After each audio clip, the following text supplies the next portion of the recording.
some of those scenes just overlapped with our personalities, so it made it easier. But then there were parts of it that might have been a little bit uncomfortable for some people, but it was totally worth doing. So maybe 2 nights before opening night, my director walks up to me and says, "Rob, I came up with an idea last night for this scene. When you come back on stage, I want you to drop trow." And I was like, "Explain exactly how much trow I'll be dropping, because that's what matters here." And he was like, "It's okay, you're going to be wearing tights, so it's all good, but you have to drop your pants." And I was like, I can do that. So every time before that scene would start, I had to run off stage, was taking off my belt and stuff, I had to hold it up, and as soon as I jumped on stage, I literally go like this, and it all just drops down. And like, it was, at first, I thought it was going to be embarrassing, but I guess at some point I got really used to, or comfortable with the character I had to play, to the point where it was like, this is something he would do, so it doesn't really bother me that much anymore. So I've only been in 3 shows in my entire life. The first one that I was in was Hairspray, and I was Tracy Turnblatt. And then since I've been at HWS, I was in Tartuffe, and I was the officer, and I was in Alice in Wonderland, and I was the Red Queen, the Dodo Bird, and the cook. I had felt very connected to Tracy prior to ever doing theater. I always loved musicals, and so I had seen Hairspray. Never on stage. I saw the movie that came out in like 2006 or whenever it came out.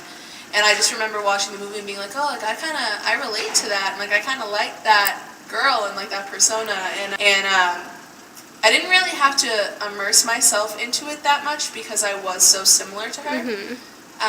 But I spent like every moment thinking about it up until auditions, and then when I was in the show, I spent every moment thinking about getting to rehearsal, and I still think about it every day. At some point, it always comes up. So I'm even still very immersed in Tracy. So you could definitely say that the character has left a huge impact on you. Oh my God, yeah. Like, especially, obviously she had an impact on you even before playing her, but after playing her, is that different? Yeah, I learned, so the production was 3 months long, and I learned more about myself in those 3 months than I had in the 18 years that I was alive. That's the kind of stuff I want to hear. I had never felt... Theater is very interesting to me because you're never being yourself. You're pretending to be someone else. But I had never felt more like Kathleen when I was in Hairspray. And it's such a... It was so transformative. The whole experience was so transformative, and I'm such a different person after being in it. But the Red Queen was the hardest role I've ever had to play because she's so opposite from everything that I am. No matter what show you're in, no matter what character you're being, it's going to have some sort of effect on you. Because theater is so completely emotional, and you have to throw so much of yourself into whatever you're doing, that it's impossible to not change, no matter who you're playing. The main reason is that I was able to express myself and explore different types of characters, of different emotions and physicalities, and it really helped me with my identity because before acting, I was an introvert. Yeah. I was an introvert. I've had trouble relating with other people and socializing, but the more I started to act in different productions, the more free I felt. The one role that I had to fight against a negativity growing inside of me was Tartuffe, which was my first role that I played here at HWS. I think Tartuffe is a con man. He's a devious con man and he's very perverted too. Very perverted, selfish. He's very bad. He is the bad guy. And all of those negative qualities started getting to me as an actor because, here I am, this freshman in his first semester playing the title role of this play at a college, in a collegiate setting. And I started finding myself feeling like I was above everyone else. And I started thinking for others in terms of what their characters should be doing. and how they should be acting. And I kept interjecting, but I also kept fighting myself inside, and it was a very, very strong urge to just go with my emotions because I was Tartuffe. Professor Hatch has agreed to be one of my research subjects for my project. So, do you mind sharing a few of the more major roles you've played on stage? Sure. I've played, a lot of them are Shakespeare roles. I played Macbeth. Played a lot of roles in that show. I've done, what else? I've been in 30 Shakespeare plays. So, whether it's like clown characters like Elbow in Measure for Measure, or Trinculo in The Tempest, or soldiers like Cassio in Othello, or Banquo in Macbeth, or kind of lovers like Valentine, who's one of the two gentlemen in Two Gentlemen of Verona.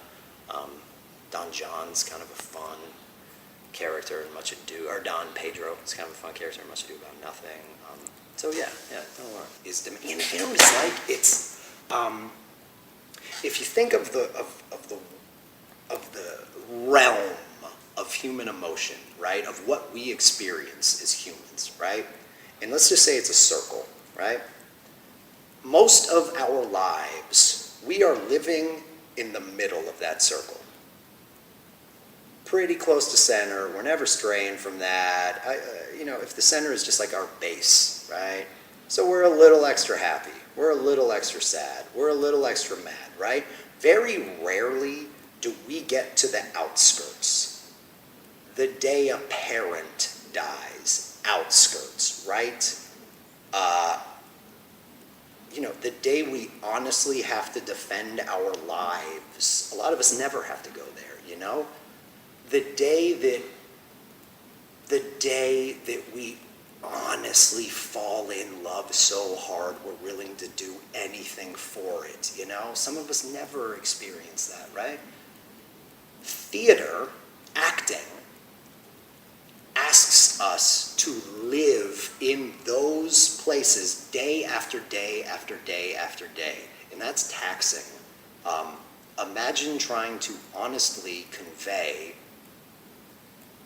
that your wife and kids have been murdered 8 times a week. I had to do that, and it's really hard, and it takes a toll on you while you're doing it. It kind of bums you out, it has the potential to. They once hooked up, when I was in grad school, my movement teacher told me about this study that was done, where they hooked up a bunch of electrodes to an actor who was playing Hamlet.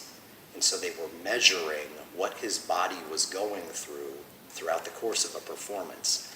I don't know what theater allowed Hamlet to get a bunch of electrodes put on him, but so they did this. And the scientists were just amazed at the end of it, because Hamlet, the actor playing Hamlet, had gone through the amount of stress that one goes through when they are in a major car accident. I got this role, Cassio, in Othello, and he's a soldier. He's got swag, which is great and stuff like that, but he's a little bit older. He's formidable. And there was something about that role, in spending that much time with a man of that sort of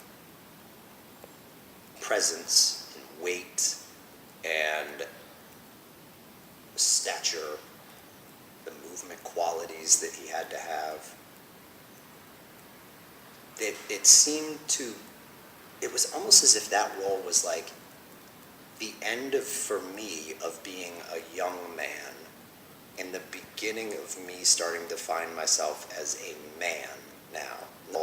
And something switched from that experience, from that month, from living with him. And I say a month, but it was really like a 4-month process of living with him and things like that, that transformed me into, I think, someone that had a little more weight, that was a little more formidable, that was a little less youthful, to be honest, I think that was a role that did something like that for me, that has lasted. lived my life with a little bit of Cassio. That he be, that what I discovered playing him, maybe I discovered something in myself too, and I've held on to some of that.